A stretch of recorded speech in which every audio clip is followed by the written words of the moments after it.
మౌనంగా ఉన్నారంటేనే తెలుస్తుంది కదమ్మమ్మా. బావ చెప్పింది నిజమే అని ఇష్టమే అనుకుంటా.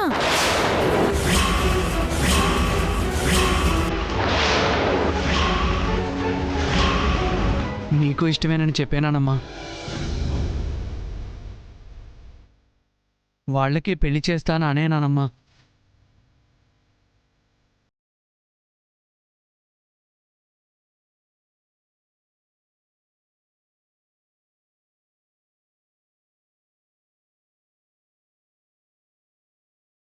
అనలేన్రా.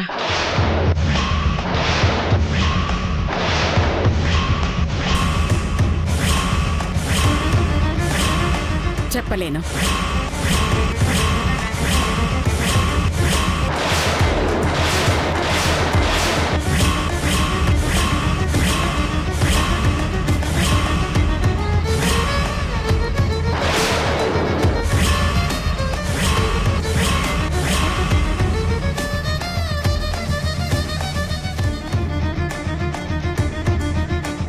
అసలు అభ్యంతరం ఏంటి నానమ్మా?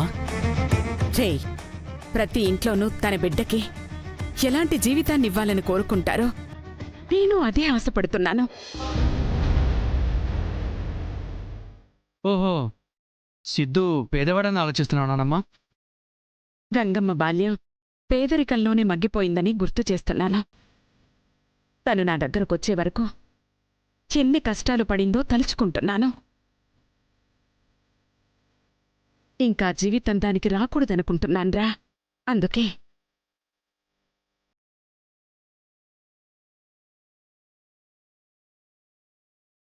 ఇష్టానికి ప్రేమకు చిన్న దూరం ఉంటుంది. దూరం అయితేనే మంచిది.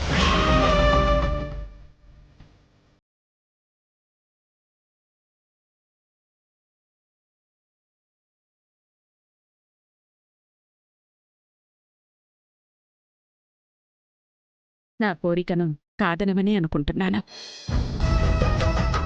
నానమ్మా, చెప్పాను కదరా, నా అభ్యంతరం అదే. ఇక గంగ కంట కన్నీరు ఇక నేనే విషయంలోనూ చూడదలుచుకోలేదు. ముఖ్యంగా దాన్ని చేసుకోబోయేవాడి విషయంలో. మన గంగమ్మ ఇక అది పడిన కష్టాలు చాలు, ఇక పడినివ్వను.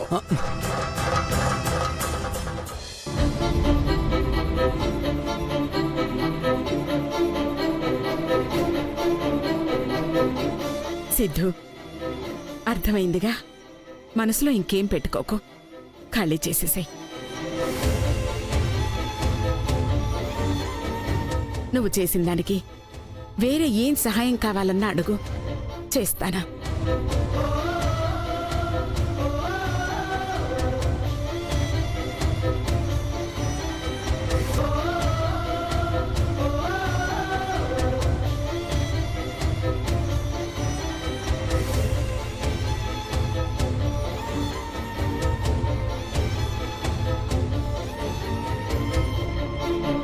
థ్యాంక్స్ అమ్మగారు, వస్తాను.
హలో.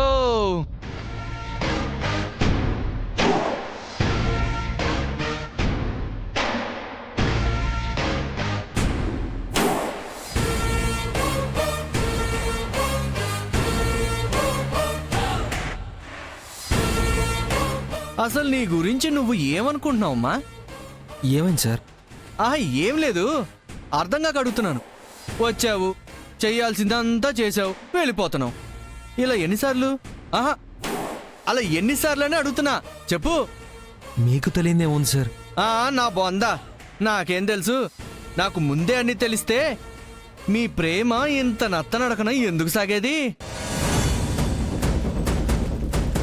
హలో, కరెక్టేగా? ఏం మాట్లాడను సార్? అబ్బో, బ్రదర్కి మాటలు రావు మరి. అందరిలో నేను గంగకు కరెక్ట్ కాదని ఎన్నెన్నో మాటలు మాట్లాడావుగా. మీరింకా వాటినే మనసులో పెట్టుకున్నట్టున్నారు. అయ్యా, తమరి మనసులో ఉన్నది బయటకు అక్కడని చెప్తున్నా. జీవితాంతం వీళ్ళ సంబంధాలు చెడగొట్టుకుంటూ గడపొద్దని చెప్తున్నా. పళ్ళూడే వరకు పోరాటం వద్దని చెప్తున్నా. నిజమే సార్, కాకపోతే పోయేదేముంది? నువ్వు కోటీశ్వరుడు అని మా నాన్నమ్మకి నిజం చెప్పేశాయి.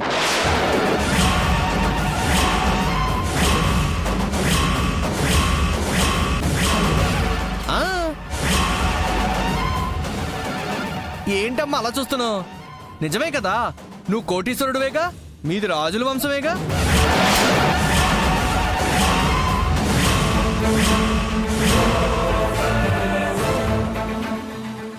వీడికి ఎలా తెలిసింది? ఎవడికి తెలియదు అనుకుంటున్నావు? నువ్వు బాగా చదువుకున్నావు, నీకు బోలెడని ఫ్యాక్టరీలు ఉన్నాయి, ఎన్నెన్నో లెక్కలేని బిజినెస్లున్నాయి, మరెన్నో లెక్కలేనంత ఆస్తులున్నాయి. నిజమేగా, చెప్పు. ఎవరు చెప్పారు సార్? ఇలా అని నువ్వే వెళ్ళి మా నాన్నమ్మకి చెప్పు. అంటే అబద్ధం చెప్పమంటున్నాను రా నాయనా.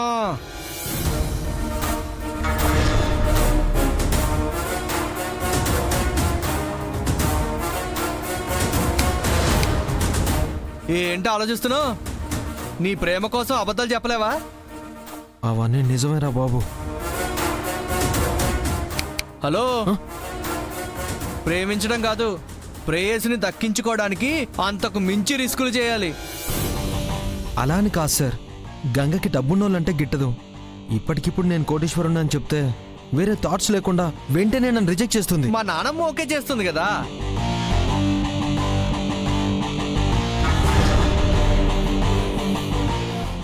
ఒక ట్రైల్ వేద్దాం సిద్ధు. నమ్మాల్సింది మా నాన్నమ్మే, ఆవిడ నమ్మితే చాలు. గంగ నొప్పించడం పెద్ద కష్టమేం కాదు. నేను అబద్ధం ఆడుతున్నానని చెప్తే ఒప్పుకో సార్. పోనీ నిజం చేసేస్తాను.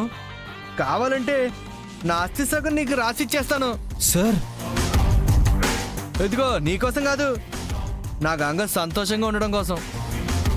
తను నిన్ను కోరుకుందిరా, తన కోరిక తీర్చడం నా బాధ్యతరా.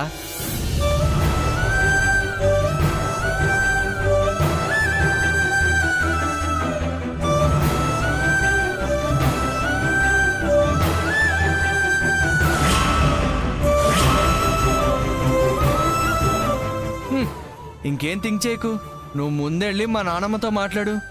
వాళ్ళు రియాక్షన్ని బట్టి అప్పటికప్పుడు చేసుకుందాం. గంగ నోరకుండా ప్లాన్ వేద్దాం. ఏమో సార్, మిమ్మల్నే నమ్ముతున్నాను.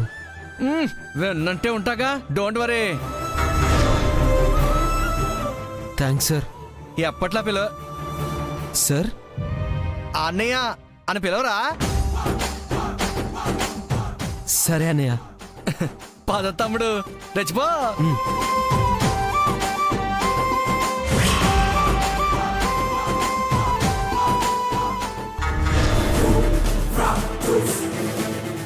వామ్మో, ఈ తుగ్లక్ శంకరయ్యలో ఇంతుందా? ఏదోలేమ్మా, వాడు చేస్తుంది మనం చెయ్యాలనుకున్నదే అయ్యిందిగా. అమ్మమ్మ నమ్మితే బాగుండా ఆంటీ. నమ్ముతుందమ్మా, నమ్మకంగా ఉండు. జమీందారు కానోడే గంగ మొగుడు, జమీందార్వి నువ్వే. ఎస్, కప్పులు దానికి, కోట్లు నాకు. మాకు మీ షేర్ మీకే. మా షేర్ నువ్వే. గంగా, ఇక నీ పని సమాప్తం.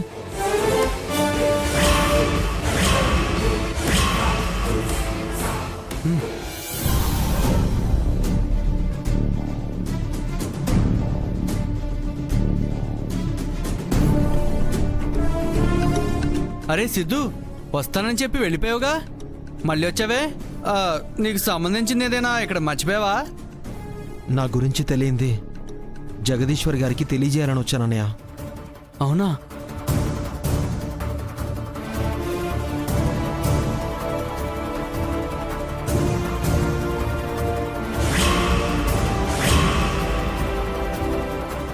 ఏంటి తమ్ముడు? నేనిప్పుడు మీతో చెప్పే ప్రతి మాట నిజమే. మీరు చూస్తున్న ఈ జీవితం అబద్ధం.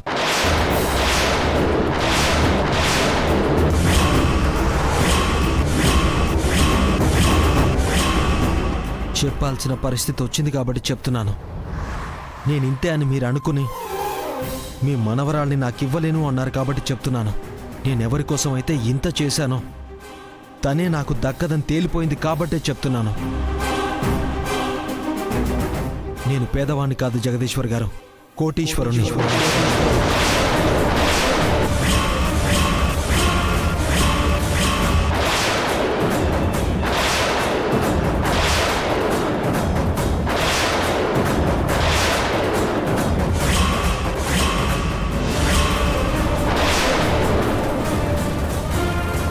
ఏంటా నువ్వు చెప్పేది? చెప్పాక జగదీశ్వర్ గారు, నేను చెప్పే ప్రతి మాట సత్యమే. సిద్ధు, ఏం మాట్లాడుతున్నావో తెలుస్తుందా? ఇంకా తెలియకపోతే నా ప్రేమకు అర్థం లేదుగా గంగోత్రి. అర్థం లేకుండా మాట్లాడుకు, అబద్ధాలు చెప్పకు. గంగా, నీకెందుకు అలా అనిపిస్తుంది? సిద్ధులో సిన్సియారిటీ నాకు కనబడుతుంది. మాకైతే తెలుస్తుంది. తెలియాల్సింది నాకు. చెప్తున్నాడు కదమ్మా, తెలుసుకో. నువ్వుండు బావా. గంగా, ఆవేశపడకమ్మా. ఆవేశం కాదమ్మా, ఆలోచన లేకుండా. బాగా ఆలోచించే వచ్చాను గంగోత్రి. నా గురించి ఇక దాయకూడదు అనుకునే వచ్చా. ఈ సిద్ధు మామూలు వ్యక్తి కాదు, మల్టీ మిలీనియర్, ప్రముఖ పారిశ్రామికవేత్త హరినారాయణ వర్మ ఏకైక కుమారుడు సిద్ధు సిద్ధార్థ్ వర్మ.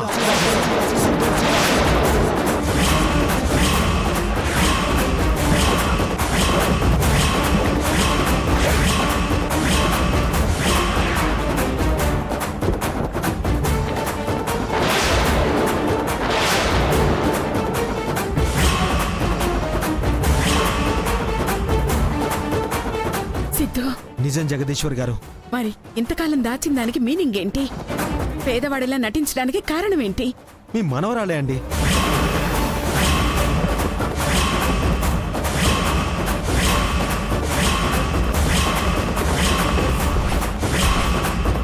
అవునండి, తనకి డబ్బున్నోళ్ళంటే గిట్టరని తెలిసి తన ప్రేమను పొందడం కోసం, తనే నా సర్వస్వం అవడానికి కోసం, తన కోసం పేదవాళ్ళ నటించాను.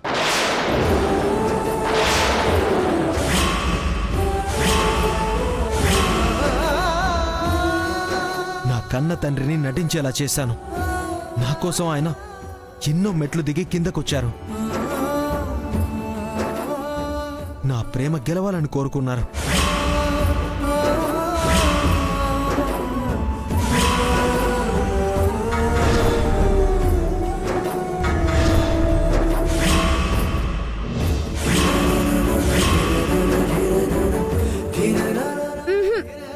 నేను నమ్మను. అబద్ధం చెప్పినప్పుడు నమ్మా, నిజం చెప్తే ఎందుకు నమ్మవు గంగోత్రి?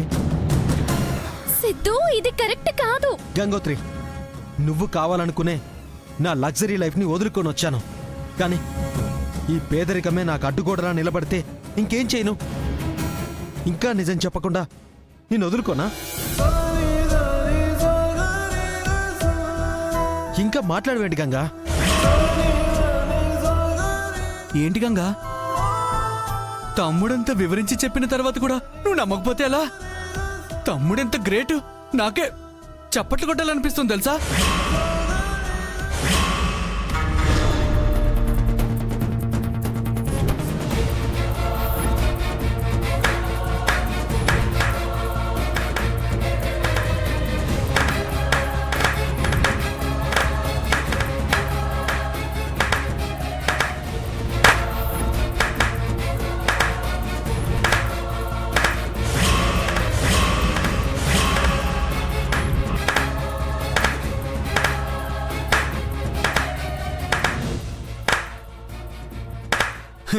చూసావా వాళ్ళు మొదలెట్టేశారు.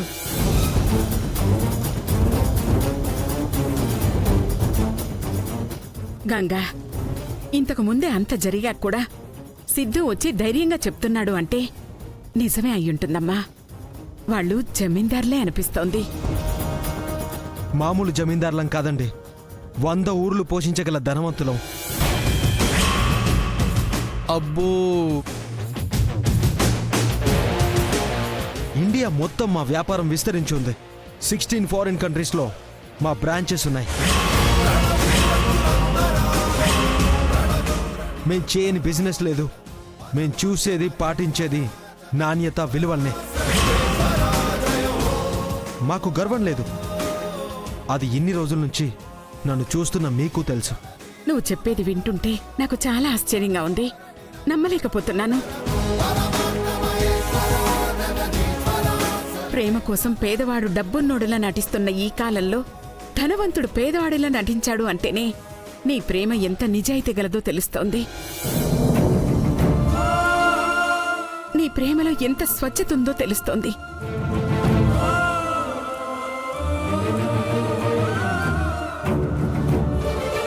ఇదంతా నిజమని తెలితే గాని నా మనవరాలిని నీకివ్వలేను సిద్ధు.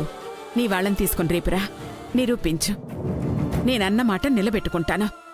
సరే జగదీశ్వర్ గారు, తీసుకొస్తాను. మీరు మమ్మల్ని ఎలా అన్నా పరీక్షించుకోవచ్చు, అభ్యంతరం ఏం లేదు. నేను చెప్పినవన్నీ నిజాలే. వస్తానండి. వస్తానండి.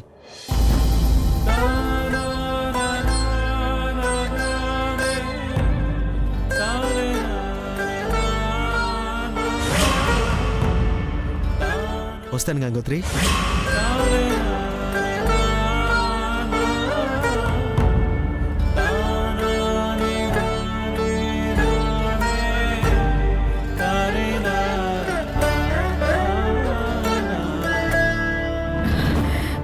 దేవుడి దయవల్ల వీడు చెప్పేది నిజమైతే బావుండును.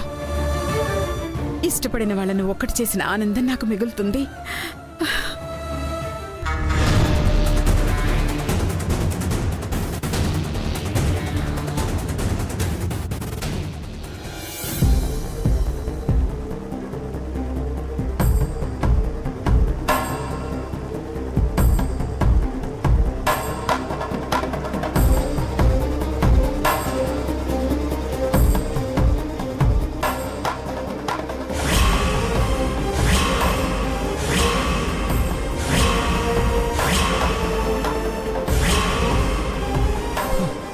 నువ్వేనా?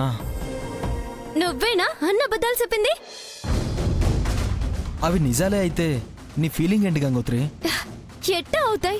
కాకి కోకిల కాదు అన్నట్టే అవి ఎప్పటికీ నిజాలు కావు. ఆ పోలికేంటి? మరి నువ్వు కోటేశ్వరుడితో పోల్చుకోవడం ఏంటి?